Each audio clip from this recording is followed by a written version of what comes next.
Mes très chers compatriotes, le spectacle U2 auquel nous assistons aujourd'hui est l'image nauséabonde des institutions illégitimes mises en place après les hold-up électoraux de janvier 2019 traduisent une théâtralisation inacceptable de la vie politique et le mépris total de l'intérêt général. En effet, au moment où toutes les filles et tous les fils du Congo se mobilisent pour sauver le pays de l'occupation de ses terres, du pillage de ses ressources naturelles, ainsi que de sa balkanisation, la coalition FCC cache, nous distrait, avec un semblant de bras de fer qui paralyse le pays et qui détruit davantage les piliers de la démocratie.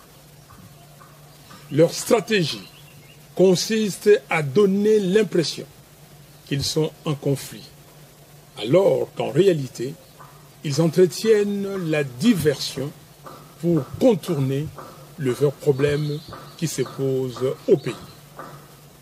Notamment, la précarité de la situation économique et la misère noire dans laquelle croupit le peuple congolais. L'insécurité généralisée dans le pays, la corruption érigée en système de gouvernance, la présence inacceptable des armées étrangères sur le sol congolais, l'exhumation du rapport mapping et la création d'un tribunal pénal international pour la République démocratique du Congo, l'occupation et la balkanisation de notre pays. Mes très chers compatriotes, voilà pourquoi, dans leur message au peuple congolais du 15 octobre courant, nos évêques nous encouragent en disant, je cite, « L'heure de nous mettre debout et de marcher dans la lumière a sonné. Réveillons-nous de notre sommeil pour un engagement citoyen. » Fin de citation. Mes très chers compatriotes, Monsieur Joseph Kabila et Monsieur Félix Tshisekedi se disputent le pouvoir qu'ils ont confisqué au peuple. Chacun d'eux veut maintenant contrôler la Commission électorale nationale indépendante, CENI, et la Cour constitutionnelle, avec l'intention manifeste de poursuivre l'œuvre de destruction perpétuelle de la démocratie par des coups d'État.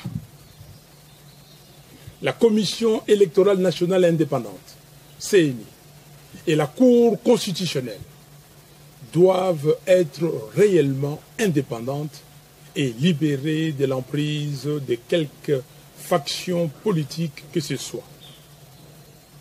Ainsi, seule une dénonciation publique du deal peut attester de la sincérité de chacun d'eux. Mes très chers compatriotes, Congolaises et Congolais, n'accompagnez donc personne dans une forfaiture de plus et refusez qu'on établisse le coup d'État comme mécanisme d'accession au pouvoir. C'est pourquoi, en toute responsabilité, je demande une fois de plus aux leaders de nos confessions religieuses, nos pères spirituels, d'offrir leurs bons offices pour pouvoir réunir toutes les parties prenantes afin de trouver consensuellement une solution à la crise qui déchire notre pays. Au président des pays membres de la SADC, je les prie de s'engager à accompagner les leaders religieux congolais dans la recherche d'une solution à la crise congolaise. aux membres de la communauté internationale. Je les exhorte à se ressaisir afin d'aider les Congolais à retrouver une stabilité pérenne pour le pays et pour la région, au travers de la mise en place des institutions légitimes, gage du développement. Que vive la République démocratique du Congo, que vive son vaillant peuple. Je vous remercie.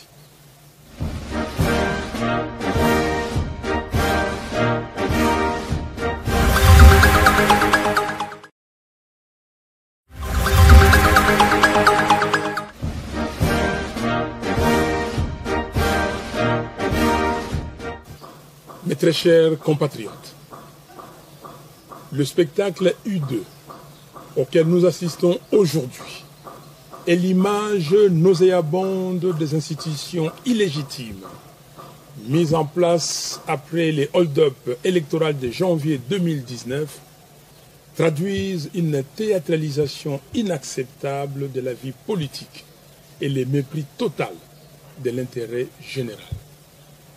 En effet, au moment où toutes les filles et tous les fils du Congo se mobilisent pour sauver le pays de l'occupation de ses terres, du pillage de ses ressources naturelles, ainsi que de sa balkanisation, la coalition FCC cache nous distrait avec un semblant de bras de fer qui paralyse le pays et qui détruit davantage les piliers de la démocratie.